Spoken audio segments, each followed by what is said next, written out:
Well, it's a great pleasure and honour to be able to talk to John Walker, who was educated a few miles away from where I was educated and brought up in Yorkshire. John, tell me when and where you were born. I was born in Halifax, Yorkshire, on the 7th of January 1941, so it was during the Second World War. And my father did not actually join in the war. He had a reserved occupation. He worked for Imperial Chemical Industries in Huddersfield, making munitions. But he was, by trade, a stonemason, and he returned to that after the war. I was brought up not in Halifax, but in a small village close to the towns of Elland and Brighouse, at a place called Lower Edge, which was a quarrying community. And my grandfather, being at the centre, he owned the local quarry. He employed about 40 men, and it was really quite a well-developed enterprise. They had steam engines, railroads running around the quarry, pulled by horses, and it really was a very thriving business in the 1920s and 30s. He was reasonably prosperous, and they lived in a house called Quarry House that was built in the 16th century, 17th century, 16th century actually, 16th century, beautiful mullioned windows. And that's where my father and his 2 brothers and 5 sisters were brought up. My grandfather was a local politician. He was a councillor, town councillor in Brighouse for the Conservative Party, which I've taken some stick for since. He died suddenly in the 1930s, I think in his 40s, and for reasons I still don't understand, the business was lost, and my grandmother was left with the house and presumably a certain amount of money on which to bring up our family. But my father and his brothers, who'd been anticipating moving into running the business when their father retired, had to do other things. And what my father did for the rest of his life was actually to be a stonemason. What is a stonemason? I mean, for Chinese viewers, shall we say? What he would do is to take really large amorphous pieces of stone and turn them into something recognizable that could be used in buildings. So he'd make the mullions round windows. He did more decorative pieces of stonework, but he also did more mundane stonework, because he could do it rapidly and make quite a lot of money by doing piecework. He was a very hard-working man, actually, and that's what he did for most of his life. What was his character? I mean, what was his character? So first of all, he was quite small and wiry, but immensely strong from his job. He was a very outgoing kind of person. He was very popular. He had sung in a group. He had a very fine bass voice, and he and some friends formed a kind of medley group, and they would sing in public. He played the piano. He played it very well, and he also played the church organ. So he was a unusual mixture, at least by today's standards. He was largely uneducated. He'd left school, I think, when he was about 12 or something of that nature. So this was the environment in which I was brought up, with my grandmother still living in this large rambling stone house, and we living in much more modest circumstances across the street, with my mother and father and 2 sisters, and in the same village other aunts and uncles lived. And so the Walker family dominated this village. We were always at the heart of all the activities, particularly centred around the church. the first organist was my father's aunt, my father's sister, Madge, and when she couldn't play, my father played. When she was playing, he sang the choir, and so did I. I joined the choir when I was 3 years of age, and had people tell me a rather fine treble voice, and I sang all of the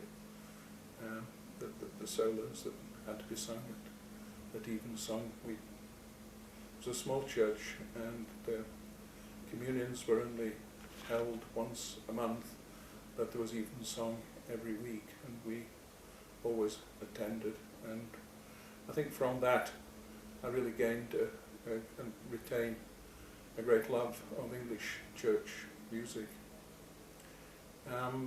What about English church religion? Because this is a very, very famous non-conformist area, one of the most famous in Britain. It is, and my mother was of that ilk, but my family were really strictly, as it were, Church of England, and despite there being many non-conformist churches around, there was a Baptist church quite close by, Methodist churches. We attended the Church of England. I'll come later to your religion. To religion. Okay. Your mother's character. So my mother was brought up in another village, actually further into the Pennines and closer to Halifax, a place called Ripondon, which is in a valley. One could describe it as a dale. It's a very beautiful village. It's quite a large village now. And her father owned a cotton mill. His name was Ernest Lawton. He also had 8 children. We have this. Is that Lawton, L-O-R? Or it's L-A-W-T-O-N. Yeah. And I think some of the members of his family came from Lancashire, so we were a family that was on both sides.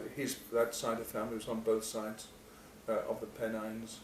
So my mother was the youngest of these 8 children. Again, I think there were 3 boys and 5 girls. And he also died prematurely when my mother was 8 years of age, because some of her elder siblings were already young grown-ups, but she had one brother, Harold, who was I think about a year and a bit older than her. And when her father died, they were packed off to boarding school in Halifax, to Crossley and Porter's School, which is still a very, very well-known school. What is it called? Crossley and Porter's School. Crossley and Porter's. It's very close to a famous landmark called Wayne House Tower, which is a huge folly that's visible for miles around. And she was there. She was very unhappy, as you can imagine, a 7 or 8-year-old would be, separated from her mother and her family rather suddenly. I think my grandmother did this not from unkindness, but from necessity. She had somehow to bring up the other members of her family, and I think there was some kind of special arrangement for children who'd lost one parent at this Crossley and Porter's School. It was only a matter of 6 or 7 miles from where they lived, but of course transport was rather more difficult in those days. So she continued at Crossley and Porter's School until I think she was about 17, and really had a very good education. And we have pictures of her doing dramatics, doing Isadora Duncan type dancing, and she was, relative to my father, well educated. She spoke French, and she was also a very fine sportswoman and played hockey, I think, for the county, and also lacrosse. She left. She had to leave then. Of course, there was no possibility of her taking her education further, and so she worked for a local company in Ripondon called Ripondon District Motors. They're a haulage firm, and she worked there, and for several years till she met my father, and then eventually they married, and the rest, as they say, is history. So they were rather different in that respect. My mother was very serious, actually, and rather academic in her outlook. She clearly had talents that far exceeded her the education that she'd received and her situation.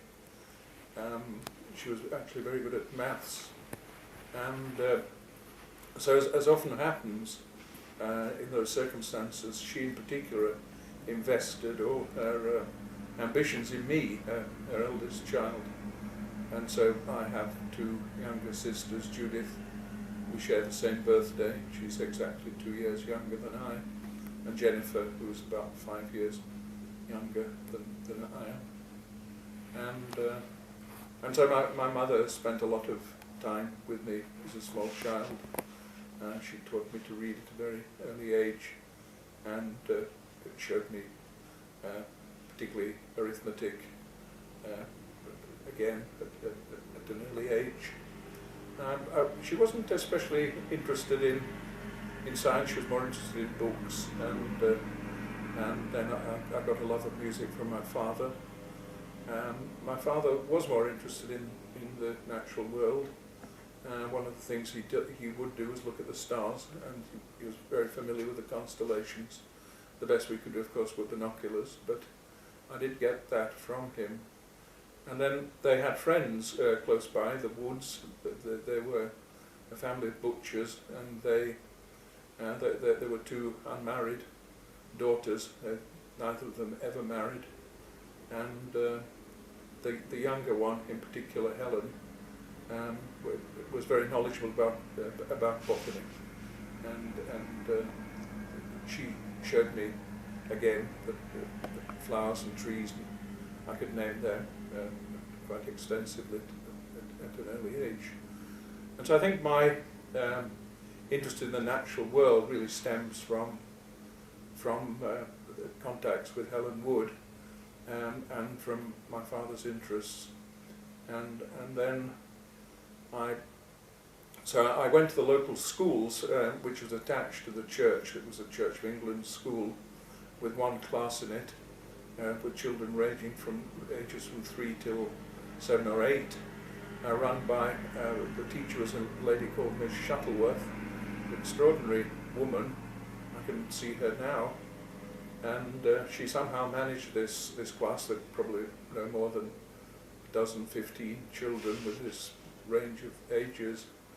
And she, I think, was also very helpful in getting me to quite a high standard, really quite rapidly, at least as well as she could in those circumstances. And then when I was, I think it was when I was 8 or 9, something like that, I moved to a larger school, which seemed a long way away. It was actually 2 miles away, actually in Rastrick, a place called Cargreen School, and there I was put into the B stream, which were the not so bright children, because it was assumed I came from this rather rural school that I must therefore be not very bright. But within weeks they sort of discovered me and moved me into the A stream. I moved immediately to the top of the class and remained there throughout that junior school period. I was challenged quite a lot by 3 very able girls, and we had quite a competition, which I can still remember. I became head boy even of the junior school. I would make speeches. I was really quite self-confident at that age. I was also developing into a keen sportsman. I played soccer a lot. Rugby union just wasn't on the map for us. Of course, there was a rugby league going on around us, but we didn't play that. We played soccer in winter, and then around Easter time we put our football boots away, took out the cricket stumps, and then we played cricket all summer. So those were my 2 main sports. I was very, very keen on both of them, and remained so, particularly with cricket. So the seeds of the love of those sports started very early on. Didn't come from my father. He had no interest at all in ball sports. He was interested in horse racing, but not in ball sports. I think to summarise this early part of my life, it really was a very happy childhood, surrounded by supportive and loving extended family. I've not mentioned my mother's sibling. I lived a bit further away, but they also were extremely caring, particularly my grandma. So then, of course, like everyone else, at the age of 11, I took the 11 plus and then moved on to Rastrick Grammar School, which again was only a couple of miles really from where we lived. We were still living at Lower Edge, and I moved there. It was a single stream grammar school, about 160 boys, not much of a sixth form when I went there, but some extremely able teachers.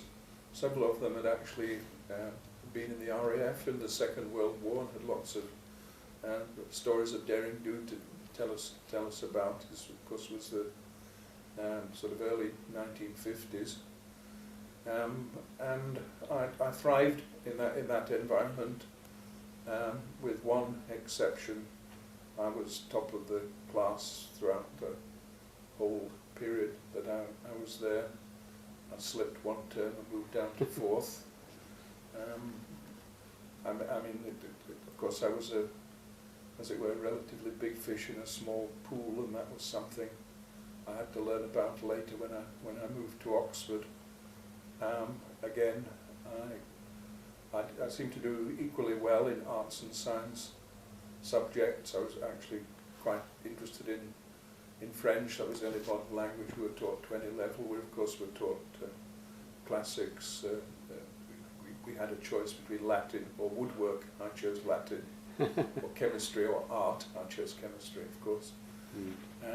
We were given a lot of freedom in that school, and I remember doing experiments in the laboratory in my sort of mid-teens in the chemistry laboratory unsupervised. I would take a book, and I remember on one occasion I made phosgene because I thought it would be nice to see these rings that were depicted in the chemistry textbook, something that would horrify a chemistry teacher today. Then, of course, eventually I took the O-levels, again, did pretty well at that, passing in 9 subjects, and I was torn to what I should do. I didn't really know whether I should move into the arts stream or the science stream, and actually I got very little advice, and this was, of course, was beyond the experience and ken of my family, so I got very little career advice. Nobody was steering me in a particular direction. In fact, the only careers that my family seemed to think was I could aspire to was to become a school teacher or to become a parson, and they thought that both of those were within my ambit. Nobody ever suggested that there were careers like the law or medicine. They was just simply beyond their experience that somebody from their family would even aspire to something, to those professions. I had a number of teachers who took an interest in me and encouraged me, but there was one very enthusiastic chemistry teacher who was not much different from us in age. He was in his early 20s, he was in his first job, and so of course I was drawn to him. And he had a brother who'd just gone up to Oxford to read chemistry. They were both local boys, had gone to local grammar school in Elland, which is the next town. And so eventually I decided that I'd do science. Do you remember his name? Yes, Morris Walsh. His brother was Keith. And in fact, I met Morris, I think it was in 1999. The University of Huddersfield gave me an honorary degree, and they asked me, was there anybody particularly I'd like to invite along? And so I suggested Morris, and they found him, and he came along. He was rather overawed by the whole thing. And I'm not sure if he was very happy in the environment in which he found himself, but it was very, very nice to meet him again. But he was very helpful, and he gave me special tuition, got me to write extra examinations, and did the best that he could to prepare me for entrance examinations for Oxford and Cambridge, because this was really beyond the experience of any of the teachers at the school. So somehow during this period I decided I was going to go to Oxford. It seemed to be Oxford rather than Cambridge.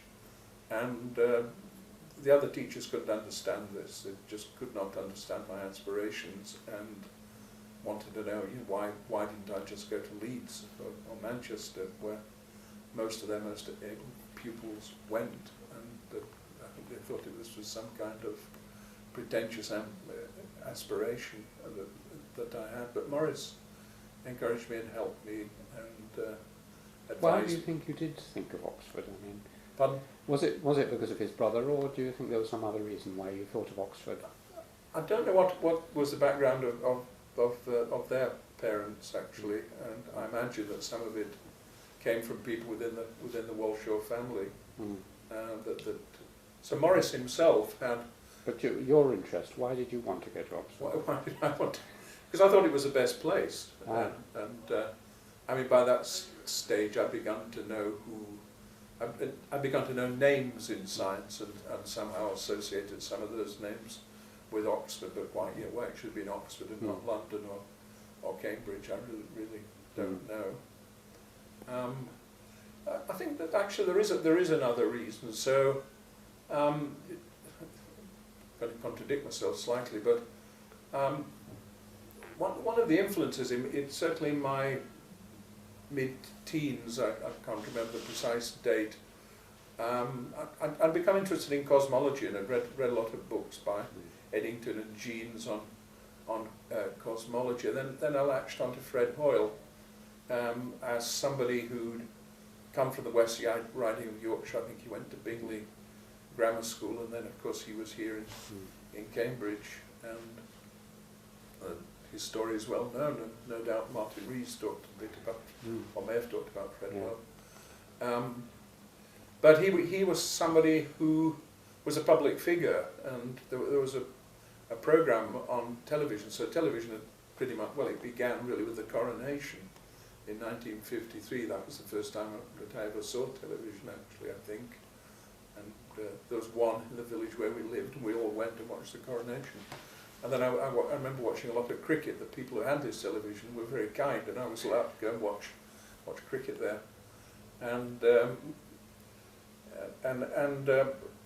was a program called the Brains Trust, and I was fascinated by this. So there was Bertrand Russell, A.J. Eyre, Jacob Bronowski, of course, Alan Bullock, and Fred Hoyle, and they would sit around and talk about topics, all kinds of topics, in a way that I'd never experienced. I thought this was really stunning and splendid in many ways. And so the two people who impressed me were Bullock and Fred Hoyle, whom I knew quite a lot about already because I'd read a number of his books. And so in a way Hoyle was a kind of inspiration to me, but of course he was here in Cambridge. Yes. And I went so was Eddington. and so was Eddington. That's correct. But yeah. Bullock was at Oxford. So yes, and so Bullock had been at Bradford Grammar School, which again was a sort of well-known West Riding school, one of the most famous ones, and he was censor, as it was called, of St Catherine's Society in Oxford, and he made a real effort to he knew that he was going to create St Catherine's College, and I think he was appointed to that position with the view in mind of turning it from a non-collegiate body into a fully fledged college. And so he started recruiting from Northern grammar schools, and so it was that finally sealed it. And actually Keith Walsh was at St Catherine's Society, and so I ended up applying there and getting admitted to St Cat's, and of course I met Bullock and got to know him a little bit, and again I admired him hugely. Do you know his son? Nick, who's well, whose college? I have met him, of course, in Cambridge. I won't say that I know him well, but I went to school with him. So. Did you? Right. Yeah.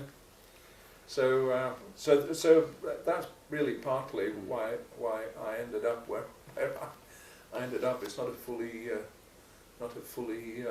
joined up story, but did you get a scholarship or? No, I didn't. I got admitted as a commoner. Mm. I had a state scholarship. Yeah.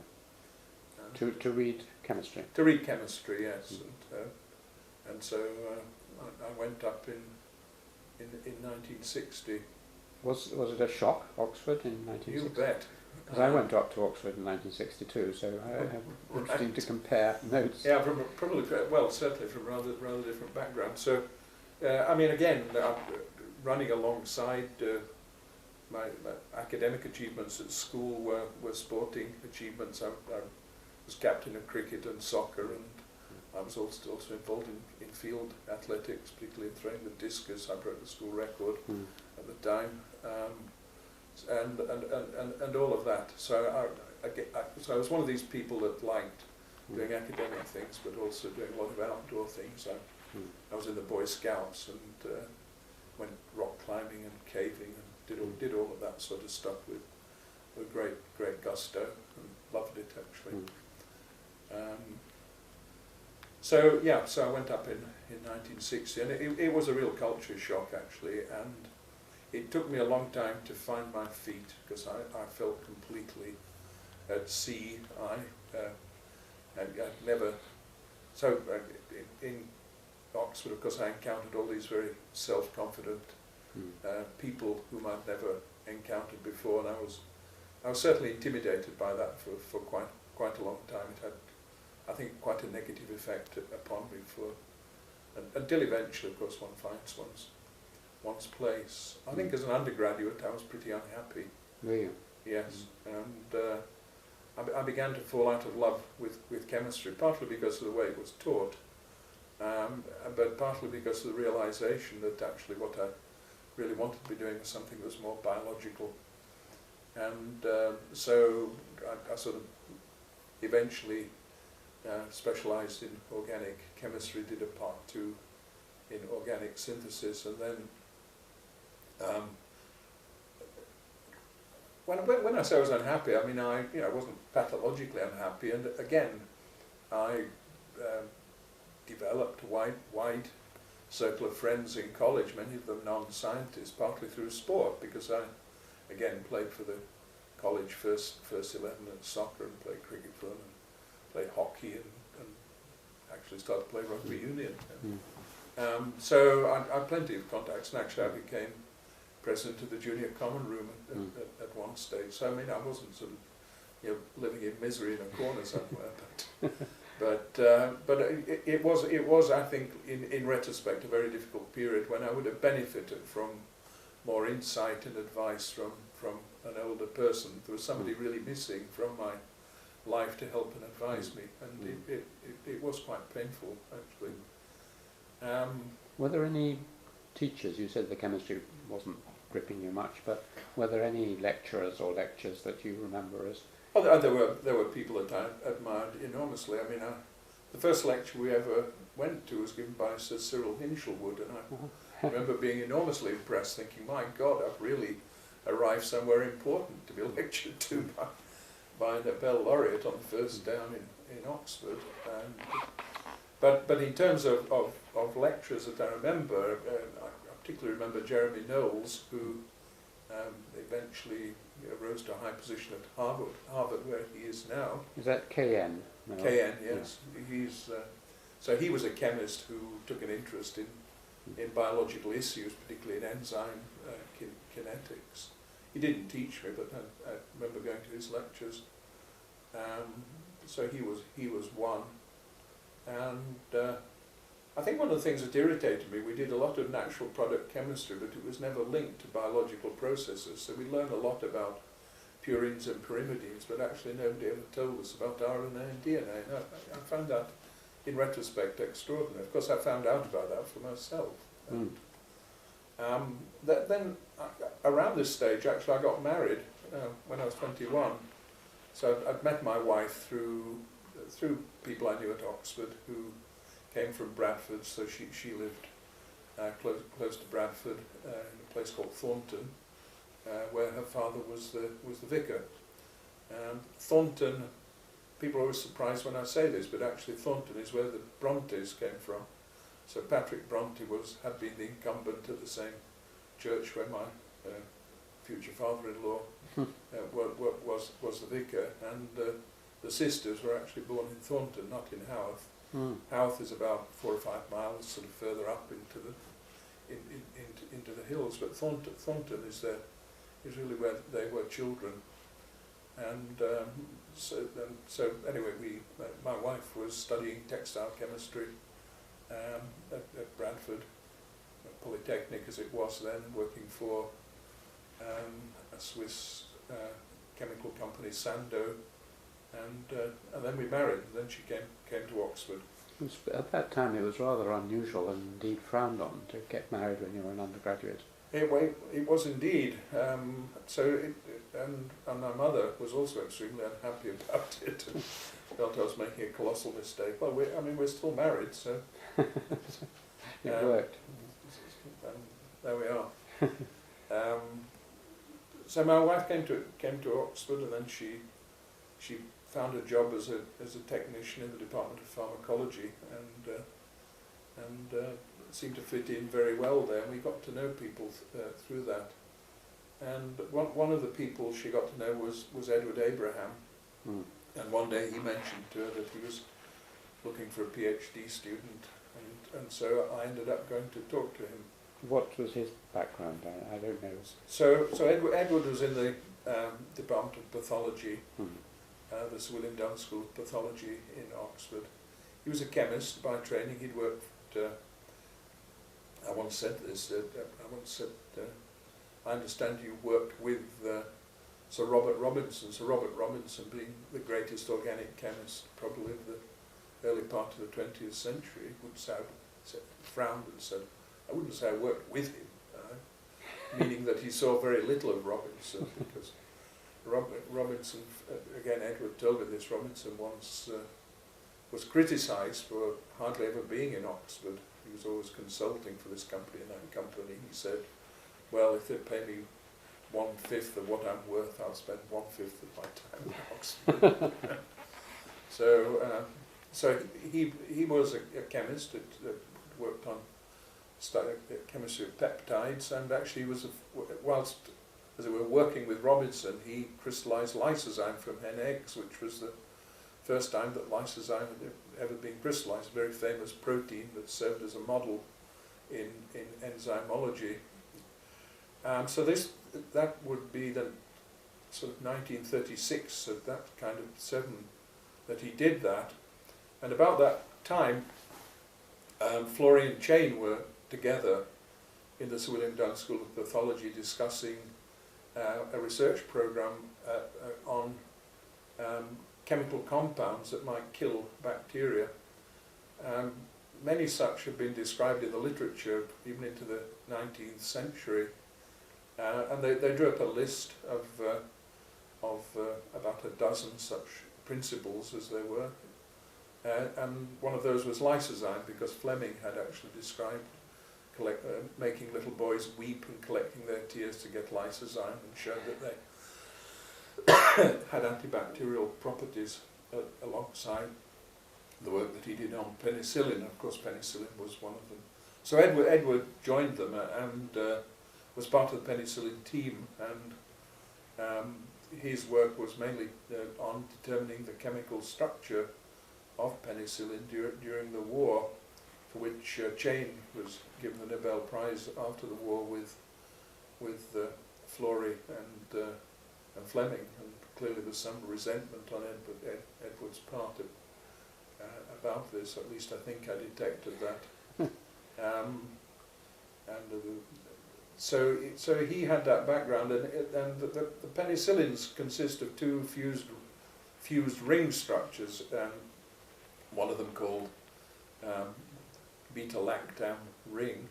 Edward proposed this based on his chemical experiments, and all the other chemists in Oxford said that he was talking drivel, amongst them Robinson and a man called John Cornforth, who went on to win a Nobel Prize later, and others. They all said the same thing. And Cornforth, who was profoundly deaf actually, and has been most of his life, said to Edward, if that's correct, Abraham, I'll eat my hat. And of course, this is a well-known story, but Dorothy Hodgkin then looked at penicillin using X-ray diffraction and showed that indeed Edward's proposal was correct, and whereupon Cornforth gamely turned up at Edward's office with his hat on a tray and said, how am I supposed to do this, Edward? So that's where he was, and then after the war he stayed there. Florey himself became interested in other subjects in blood clotting, but Edward continued to work on penicillins, trying to understand their biosynthetic origin, because of their past work, people with interests in mycology and in antibiotics would come all the time. So the most significant one was a man called Mayor Brotsu, came from a town in I think it was in Sardinia, and he discovered a fungus that produced something that seemed like a penicillin, which it turned out to be. but Edward discovered through his persistence and diligence that it was producing small amounts of another antibiotic which actually killed off penicillin-resistant microorganisms, because they emerged from the very beginning. In fact, they were probably there already. The penicillin resistance was already there. And they, of course, became commercially extremely, the cephalosporins, as they were called, became commercially extremely important, and Edward became immensely wealthy from that, and gave a great proportion of his wealth back to Oxford University and Lincoln College, where he was a fellow. So it was pretty much at that time that cephalosporins were beginning to be commercialized that I was there working with Edward. It was a very small group of people. He was a very modest, very self-effacing man, but he'd seen what had happened with penicillins during the war, where there was no financial benefit came to Britain. All of the patents were held in the United States, and that happened more or less from necessity. The story is well known. But he told me, I'm determined that this won't happen with the cephalosporins, and that Oxford will benefit from it, and that clearly was part of his mission from the very beginning, and he was successful. So I worked on other antibiotics that had been studied actually as part of this larger study that Florey and Shane started in 1938 or whenever it was, and I worked on an antibiotic produced by Bacillus subtilis when it sporulated, and eventually I worked out its chemical structure. This was part of your PhD, was it? Or? That was my DPhil. DPhil, that's right. Yes. This was a very important period for me, because it developed. It was the period in which I moved really from chemistry into much more biological topics. In the Sir William Dunn School, as you can imagine, there were people from different backgrounds, because there were biochemists, molecular biologists, virologists, people working on aspects of the different pathologies. And Edward thought it was important that I should get a proper grasp of subjects like bacterial genetics, of understanding microorganisms both in a practical sense and knowing about their classification and so forth. And so effectively I with him did another course that taught me all of these things, and he gave me time and space to learn them, and actually pointed me in the right direction. During this period, a man called David Phillips became the first professor, effectively, of molecular biology of structural biology in Oxford. The chair is now called the David Phillips Chair. And so he was a direct successor of Dorothy Hodgkin. Did you know Dorothy Hodgkin? I met her, but only casually. She once dropped a book on me, actually, in the science library, which I picked up for her and put it back on the shelf. And no, I can't say that I knew her. She was an amazing lady. She was, yes. So David had been at the Royal Institution and came to Oxford, and really started this whole discipline of structural biology. And he did something extraordinary. He gave a series of lectures for graduate students, and that had never happened before in sciences. They were riveting, and he described his work on lysozyme, and I can still remember those lectures very clearly. They made a big impression on me and made me think, this is the sort of thing I'm really interested in. And at the same time, another influence came via a television program. It was a series of lectures given by John Kendrew. It was called The Thread of Life. Another Cambridge person, and John, of course, had got the Nobel Prize in 1963 with Max Perutz. And in consequence of that, he gave this series of lectures on the BBC television, and they were wonderful. He explained about myoglobin and hemoglobin, but also about DNA and the structure of DNA. And I think those two things made me think, well, okay, that's really what I want to be doing. And then with the input that I got from Edward, which had given me the academic knowledge and awareness, I began to feel that's pretty much what I wanted to do. So I then, eventually got my DPhil. I went off to Madison, Wisconsin for a couple of years, and that was an important period for a number of reasons. Firstly, I'd lived this rather cloistered life in Oxford by this time for 7 or 8 years, or 9 years even, and suddenly went to America and found myself in the middle of huge political storms, the likes of which, of course, I'd sort of read about them a bit. This was the Vietnam period. They were to do with the Vietnam War. There were other issues as well, which were to do with race. There were race riots going on as well.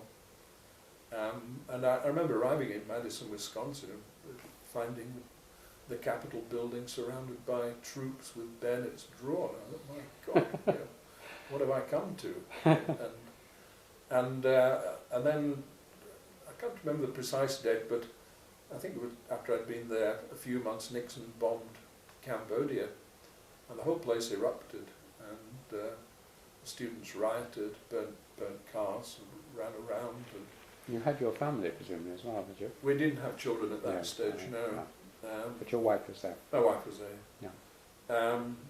I'd never seen anything like it in my life. We got tear gassed in the laboratory, and this went on throughout most of that period. It was really a very tumultuous period in the United States because there was so much dissension linked to the Vietnam War, and of course university students felt this particularly because of the draft. And I met people who were graduate students who had actually served in Vietnam and were clearly scarred and damaged by it. I got to know one of them quite well, and so that was one part was sort of getting in direct contact with big political issues, and it was actually quite difficult not to sort of join in, because you, as it were, start running around with them because you felt so sympathetic to, or at least I felt so sympathetic to their cause, but I didn't. But the other thing was to go to this very big Midwestern school, which actually had very high standards, extremely good courses in graduate school. And I think I'd gone there thinking there wasn't a great deal more for me to learn, but I quickly realised it was just complete nonsense. And so I then started sitting in on courses at the University of Wisconsin, given by really very well-known people in the field of enzymology, and that sort of, as it were, finished off, or not finished off, but added another dimension to my education. So when I was there, I was wondering what to do next, and I had the opportunity to stay both in Madison, but also to join the pharmaceutical industry. I went to Eli Lilly in Indianapolis in February and thought that there's no way I'm going to spend more than a few hours of my life in this place. So I left Indianapolis without really considering what they were offering me. And I'd already contacted people in France because I'd become interested in using a technique called mass spectrometry to examine proteins and peptides, whilst I was a graduate student at Oxford. And with help of people there, I'd recorded spectra of peptides that were helpful in determining the structure of bacillicin. And then I realised that the best laboratory in the world at that time, 1971, was actually in France, in Givres-sur-Yvette. And so I made a point of meeting the head of this laboratory at a conference in the United States. How do you spell Givres-sur-Yvette? It is G-I-F. And then Sur, S-U-R, Yvette, Yeah. Y-V-E-T-T-E, is just outside Paris. Southwest of Paris, quite close to Versailles. And so his name was Edgar Lederer, and so I joined his lab. I got a NATO fellowship and went there to work with him. I started using these techniques. And whilst I was there, I quickly met a Czech protein chemist who moved from Czechoslovakia, called Borivoj Keil, K-E-I-L, known as Boya.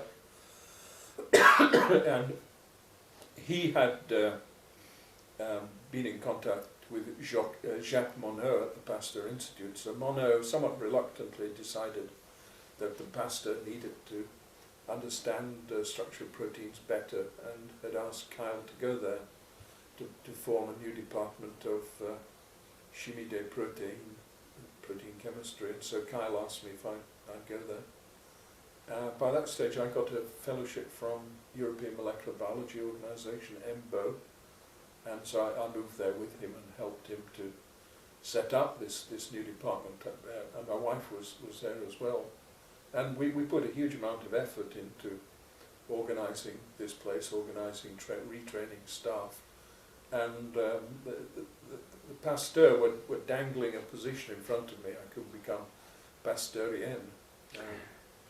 And so we seriously thought about staying in France for a long period of time, and were mentally adjusted to that notion.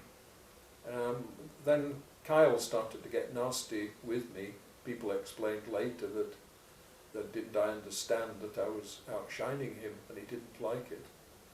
And there were some really extremely unpleasant incidents with him of a personal nature. My mother died during this period, and in front of other people he criticised me publicly for having left the laboratory at short notice to go back to England. I thought this was so outrageous. I still haven't really forgiven him. Is he still alive, and will he mind? No, he's not. No. Oh, okay. No. It's all right to. I think his wife, his second wife, is, and certainly his child. But and this is all right for public consumption. I think so. Yes, I don't think I mind people No. knowing about that. And so I decided that I really couldn't stay there. I met some really very nice, very helpful, highly intelligent, sophisticated people at Pasteur. I'd even managed to speak to Jacques Monod. Yes, what was he like? He was very aloof. I mean, he was director of the institute. I mean, clearly an extremely interesting man. But the institute was in dire financial predicament, and Monod was in the position of having to resolve this. Otherwise, the Pasteur Institute was in danger of collapse. And so it seemed to me that the whole of his period of his direction was dominated by such matters. But I mean, he was very theatrical. He called everybody together once and said, he started out by saying, "Notre institut est pourri," our institute is rotten. And what he meant was it was falling down, and it was. A lot of the buildings were falling apart. I remember people being shocked by this. And then he explained his plan, which was to sell off the Pasteur. It was in the 15th arrondissement.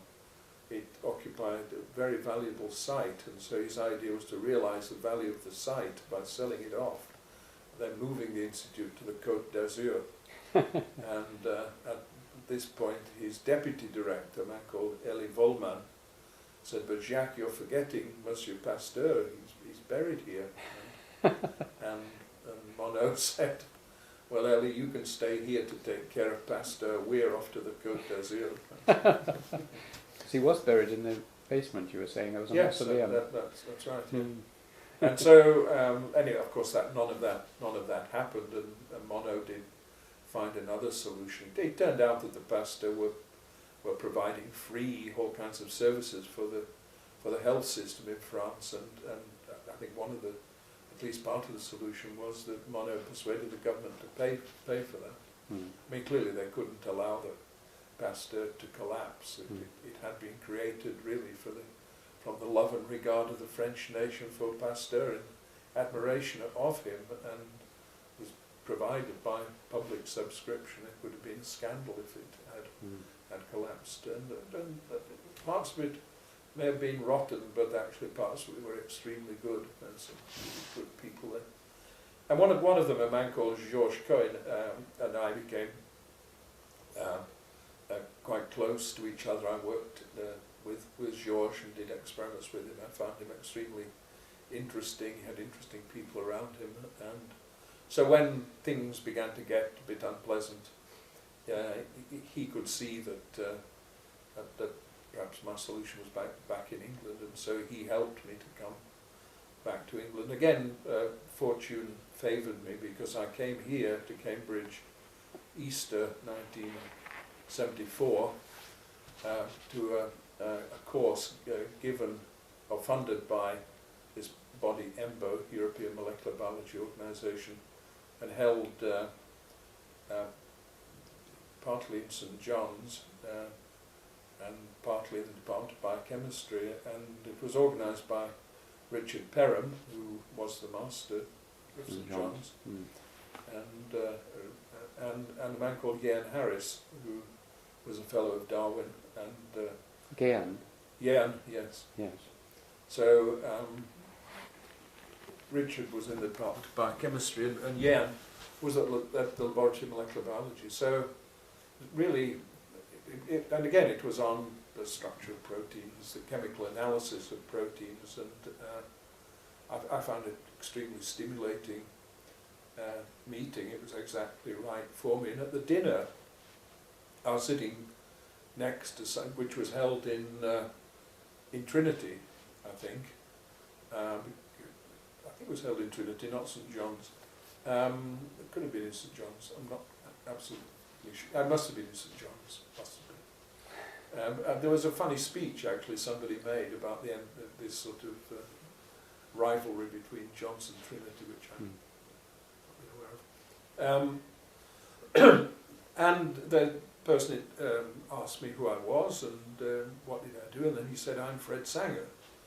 And I just blurted out without thinking, "I thought you were dead." and so he said, he didn't get angry. He said, he actually says he doesn't remember this, but I do. And he said, "Why?" And why did I think that? And so I said, well, I was scrambling, of course, at this stage, covered in confusion. And so I said, well, in my final honours paper at Oxford, I had to answer, or I answered a question which was describe the contributions of Greenyard, Perkin and Sanger, all of whom have reagents named after them.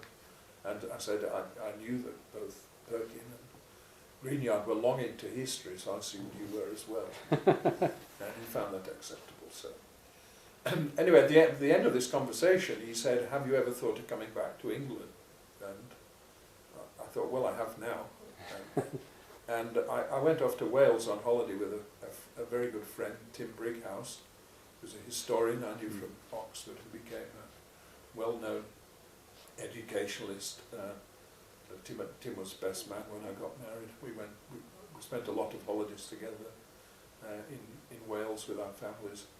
And I told him about this, and he said, look, Walker, get on the phone to this Sanger person and ask if you can come and see him on your way back to Paris. So I did, rather with some trepidation. So I went to see Fred at the Laboratory of Molecular Biology out at the Addenbrooks, and I asked if I could come there. And he said, well, we don't have any space, and I don't have any money, but if you want to come, you can come, providing you can support yourself. So I had the fellowship from EMBO, so with George Cohen's help, we transferred the fellowship to Cambridge, and EMBO were very helpful with that. There was 3 months funding to go, and so I came for 3 months, and I thought it was worth it because it would get me back to Britain, and I'd been a famous place, and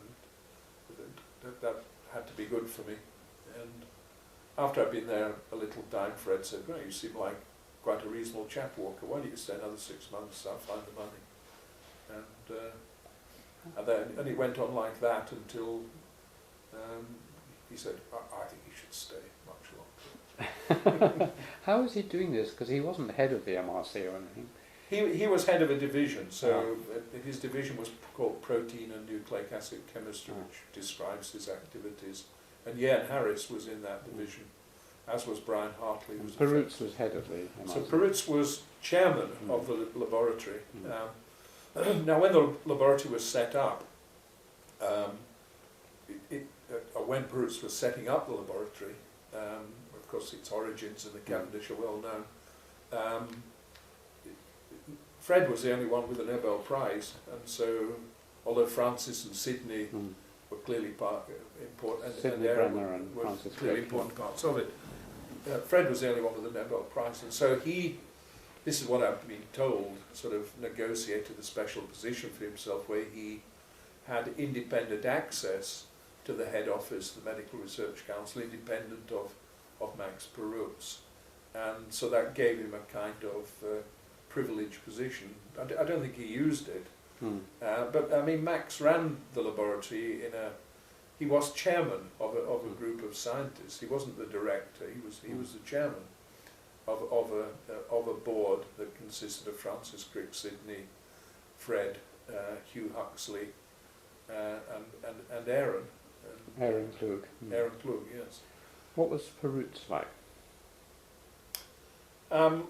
Well, Richard Perham once described it to me as the iron fist in a velvet glove. So, I mean, Max, extremely nice person. I think I got on with him very well, but it was clear that he could make difficult decisions. So that's what Richard was referring to. That he could be ruthless with some people, and if he didn't think they were quite good enough, then he would take steps to move them aside and get rid of them. I found him, I think as most people did, a very inspiring person. I've talked to him frequently, often had lunch with him. I learned rapidly that you could not have any conversation that was remotely trivial with Max. You couldn't discuss politics, you couldn't discuss sport, anything personal. That doesn't mean to say he wasn't interested in you as a person. He wanted to talk about science all the time. But I quickly realized that he wanted to talk about the history of science, and I found that a rich seam, actually, that I could plug into and learn about who did what, and I found that extremely interesting. I mean, one would get other insights into his personality. I mean, he would do things that were extremely kind, in a very unassuming and hidden kind of way. There's no public display. And once, as it were, he had confidence in you, he gave you his full confidence and supported you. And so he was one of the people that encouraged me through the project that eventually led to the I remember Aaron Klug told a nice story. He said that several times he used to go and tell Max what he was doing, and Max had said, "Oh yes, that's interesting, keep it up." And it was only much later that he realised that Max thought it was completely mad. There was no chance of it succeeding, but he just gave him his confidence, and right, illustrates what you're saying.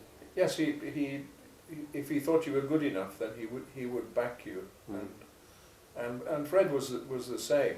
So the project that us eventually started, which was that led to the Nobel Prize, came directly from Fred's interest in mitochondrial DNA, which he used really as a means to expand the technical possibilities of DNA sequencing. It was 3 times bigger than Phi-X174, and that really was his interest in it. He wasn't interested in the biology of mitochondria and all the proteins and what it all did. That was for other people to pick up and run with, and that's what I did. I got interested in what was going on and the machine, what turned out to be molecular machines that were involved.